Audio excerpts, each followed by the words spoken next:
मित्रों, नमः संस्कृताय। मैं प्रकाश सर वाराणसी से ई लर्निंग विद दुर्गेश में आप लोगों का एक बार फिर से स्वागत करता हूँ। आप सभी लोग हमारे साथ पढ़ रहे हैं संज्ञाएं, संस्कृत व्याकरण शास्त्र की जो प्रमुख संज्ञाएं एवं उसकी परिभाषाएं हैं, हम लोग उनको समझ रहे हैं। बहुत सारी संज्ञाओं को पढ़ चुके हैं, समझ लिए हैं। उसी क्रम को आगे बढ़ाते हुए हम आज फिर कुछ संज्ञाओं के बारे में पढ़ेंगे। आज फिर कुछ संज्ञाओं को जानेंगे, समझेंगे। तो चलिए, बिना देर करते हुए हम लोग संज्ञाओं की जो अगली संज्ञा है हम लोगों को आज पढ़नी है, उस वाले संज्ञा को हम लोग पढ़ेंगे। संज्ञा है निष्ठा संज्ञा। कौन सी? निष्ठा।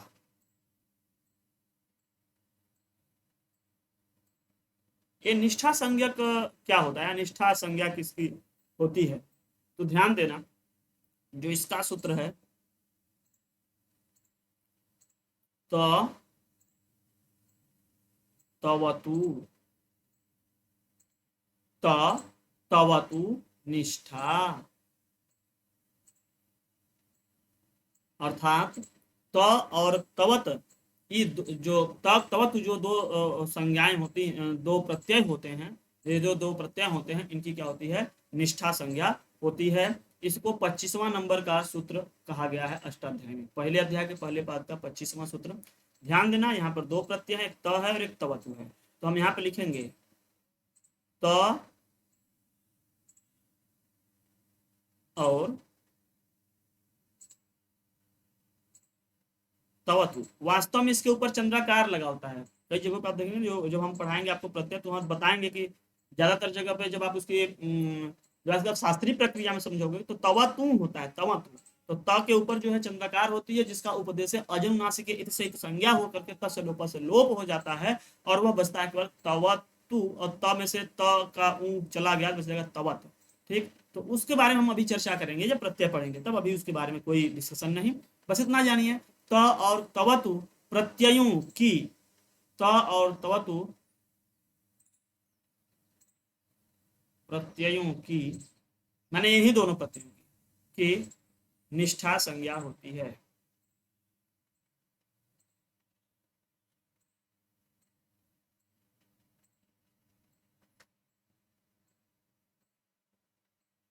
क्या होती है? त एवं तवत की निष्ठा संज्ञा होती है। यही दो दो ऐसे प्रत्यय हैं, त और तवत, जिसकी निष्ठा संज्ञा होती है। और जब इनसे जब शब्दावली बनती है, तो आप जब आओगे प्रत्यय पढ़ोगे, तो वहां समझ में आ जाएगा कि हाँ, इसकी कैसी कैसी पद बनते हैं इसके।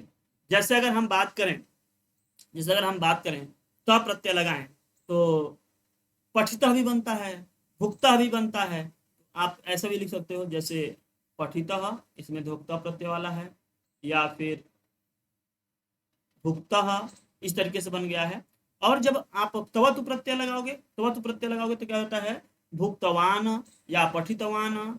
ठीक है, तो इसमें लगाओगे तो जगह पठितवान, क्या होता है? भुक्तवान। इस तरीके की, इन सभी की जो होती है निष्ठा संज्ञा होती है। तो फिलहाल आप इतना ज्यादा एग्जाम्पल या ऐसा कुछ करने, पढ़ने, लिखने की विशेष जरूरत नहीं है। हमको लगता है कि बस यहाँ पे संज्ञा को अगर जानना है तो इसको जानो, बस, इससे ज्यादा कुछ नहीं। इतना ही जानो, ज्यादा सही रहेगा। क्या रहेगा? त और तवतु प्रत्ययों की निष्ठा संज्ञा होती है। ठीक, त और तवतु प्रत्ययों की निष्ठा संज्ञा होती है। क्वेश्चन आएगा आपसे कि निम्नलिखित में से कौन सी निष्ठा है, तो आप बता देना तनिष्ठा है या तवतु निष्ठा है, जो भी रहेगा। जैसे यहाँ पे आ जाए क्वेश्चन,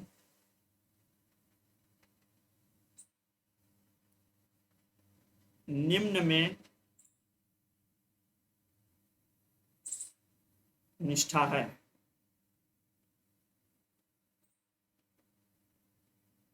यहाँ पे लिखा रहेगा त्वा, यहाँ लिखा रहेगा त, यहाँ लिखा रहेगा ल्यप, यहाँ पे लिखा रहेगा, कोई और भी लिख सकते हो, या था।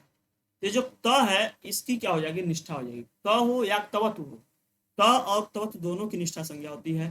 त हो, तवतु हो या दोनों हो, उन्हीं की निष्ठा संज्ञा होगी। ऐसे क्वेश्चन पूछे जाते हैं कई जगहों पे। यहाँ तक कि हम देखें टीजीटी वगैरह, जीआईसी वगैरह लेवल में भी क्वेश्चन पूछे गए हैं निष्ठा।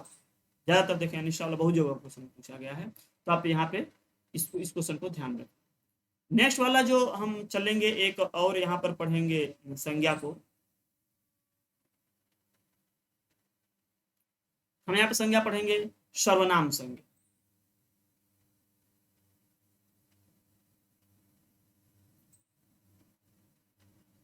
सर्वनाम संज्ञा का सूत्र जो है उसको जरूर रटो, क्योंकि कई बार वह आता है, कई बार आता है यह सूत्र किससे संबंधित है, यह लाइन किससे संबंधित है, ऐसे कर कर करके आता है। तो जो यहाँ पर सूत्र है उसको ध्यान से समझ लेना। सूत्र है सर्वादीन सर्वनामानि। सर्वादीन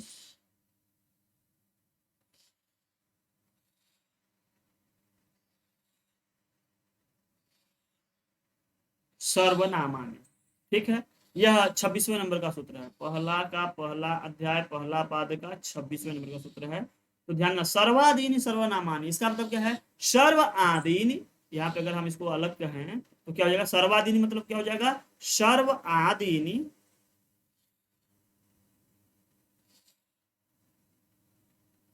और सर्वनामानि।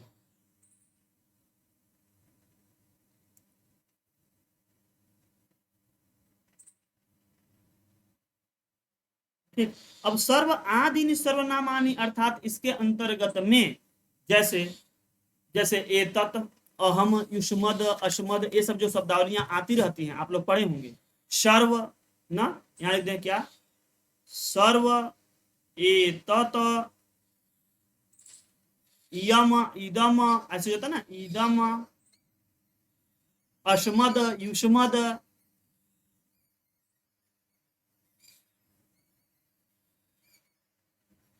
ये सब जो शब्द, ये सब जो विश्व, ठीक, ये सब, तो ये सब जितनी भी शब्दावलियां आती हैं, ये सब जितनी भी शब्दावलियां आती हैं, ये सब क्या हो जाती हैं, सब के सब सर्वनाम हैं। अर्थात आप लोग पढ़ेंगे अहम त्वम सह, ये सब जितने भी हैं, ये सब के सब क्या हो जाते हैं, सर्वनाम कहे जाते हैं। और आप लोग हिंदी में पढ़े होंगे कि मूल शब्द के स्थान पर अगर कोई और शब्द प्रयोग किया जा रहा है, किसी नाम वगैरह के स्थान पर अगर कोई और शब्द प्रयोग किया जा रहा है, तो इन सब की क्या हो जाती है, सर्वनाम संज्ञा होती है। बस इतना ही ध्यान देना, कुछ है नहीं। सर्वादीनि सर्वनामानि, सर्व आदीनि सर्वनामानि, यत अर्थात सर्व एतद अस्मद युष्मद, जिसमें आ जाता है अहम त्वम, ये सब सब क्या है, सब के सब सर्वनाम कहे जाते हैं। यही सर्वनाम है और कुछ है नहीं। संस्कृत में जब क्वेश्चन आता है तो सीधे क्वेश्चन करते हैं कि सर्वनाम संज्ञा करने वाला सूत्र है सर्वादीनि सर्वनामानि, तो निष्ठा, या फिर वहीं सप्तरी सानस वाला सप्त, ऐसे ऐसे कर करके दो तीन ऑप्शन लिखे रहते हैं, जिसमें आपको ध्यान देना है। बहुत अच्छा सरल सा क्वेश्चन है। सर्वादीनि सर्वनाम, सर्व आदीनि अर्थात सर्व आदि सर्वनाम कहे जाते हैं, अर्थात सर्व एतद तत्, हैं, तद एतत इयम अस्मद इदम अस्मद युष्मद, ये सब जितने भी मिलते हैं, सबके सब क्या होते हैं, सबके सब सर्वनाम कहे जाते हैं। तो ये सर्वनाम है। ठीक है, तो आप लोगों ने अभी अभी सर्वनाम को भी इसी में देख लिया, सर्वनाम भी समझ में आ गया होगा। अब अगर हम बात करें कुछ और संज्ञाओं बारे में बात करें, जो है अब अव्यय संज्ञा। अब किसे हम लोग अव्यय कहते हैं, जो व्यय ना हो वही अव्यय है, यही ना।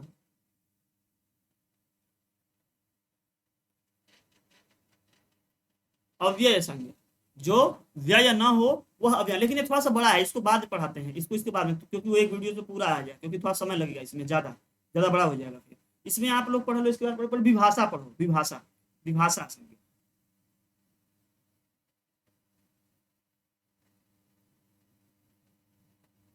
ये विभाषा क्या होता है, विभाषा, विभाषा संज्ञा का सूत्र होता है न वेत विभाषा। क्या होता है, न वेत विभाषा, न या वा, अर्थात निषेध या विकल्प, माने या के अर्थ में जो हम लगाते हैं न मतलब निषेध, नहीं नहीं करते ना, न मतलब निषेध और वा मतलब या, विकल्प वाला जो लेते हैं, इन दोनों न और वा, इन दोनों की विभाषा संज्ञा होती है।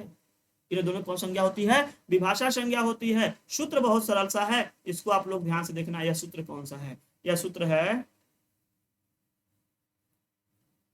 न, न सॉरी, न वा दोनों को लिखना है, न वेति, न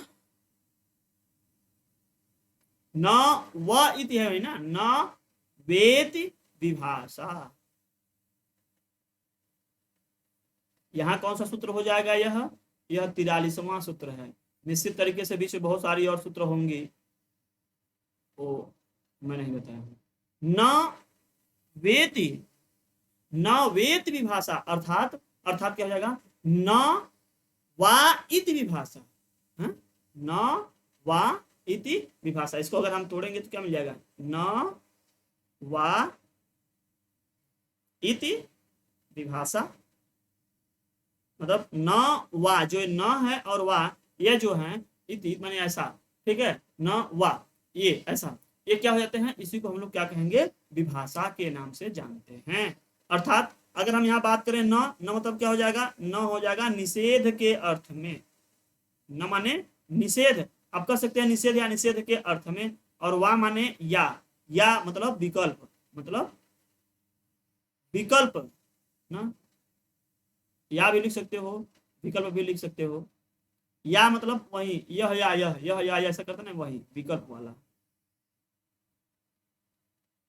ना। ये क्या होता है? विकल्प। वा का अर्थ विकल्प से है।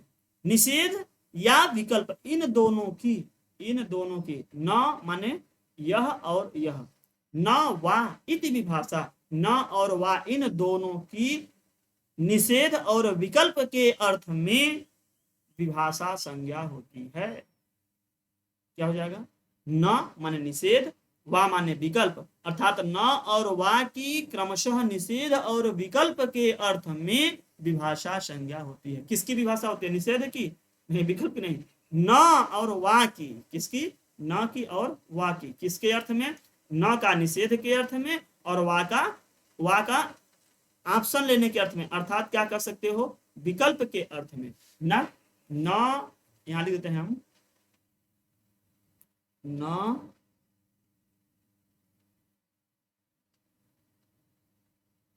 और वा का क्रमशः निषेध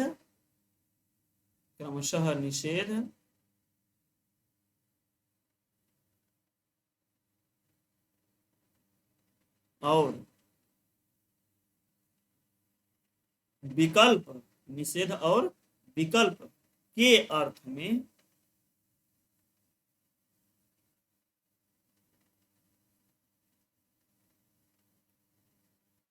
में विभाषा संज्ञा होती है ना, विभाषा संज्ञा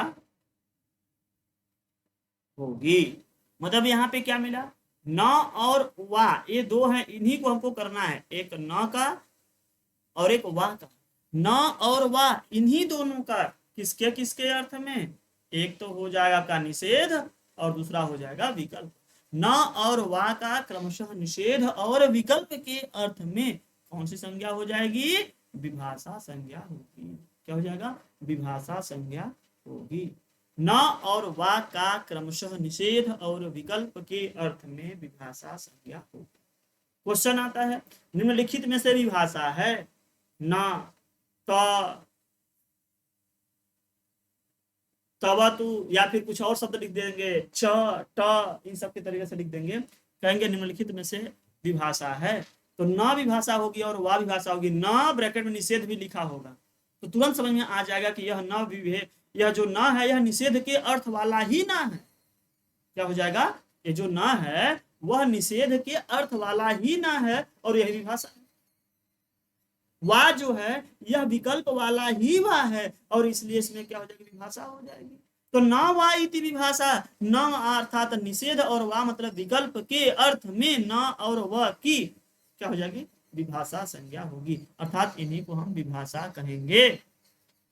इन्हीं को हम क्या कहेंगे? विभाषा कहेंगे। हमारी समझ से आप लोग बात समझ रहे होंगे कि हम कहना क्या चाहते हैं, समझना क्या चाहते हैं आप लोग।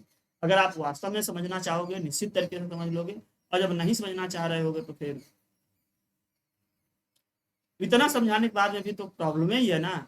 जब इतना अच्छे से हम यहाँ पे डिस्कशन किए कि न और वा इन्हीं दोनों की क्या होती है? विभाषा होती है। इन्हीं दोनों की भाषा कहेंगे, इन्हीं दोनों की भाषा कहेंगे। जैसे स को हम सर्वनाम कहते हैं, त्वम को सर्वनाम कहते हैं, अश्मद, युष्मद, एतद, इयम, इदम, इन सबको क्या कहते हैं? सर्वनाम कहते हैं। जैसे हम लोग त को और तवत को क्या कहते हैं? निष्ठा कहते हैं। जैसे हम तरप और तमप को हम लोग घ कहते हैं। ठीक उसी तरीके से न और वा को हम विभाषा कहेंगे। बस कंडीशन यही होनी चाहिए कि जो न है यह निषेध के अर्थ में प्रयोग की गई हो, और जो वा है यह विकल्प के लिए प्रयोग की गई हो, विकल्प के अर्थ में प्रयोग की गई हो, तब न और वा इन दोनों की विभाषा संज्ञा, तब न और वा इन दोनों की क्या हो जाएगी? विभाषा संज्ञा।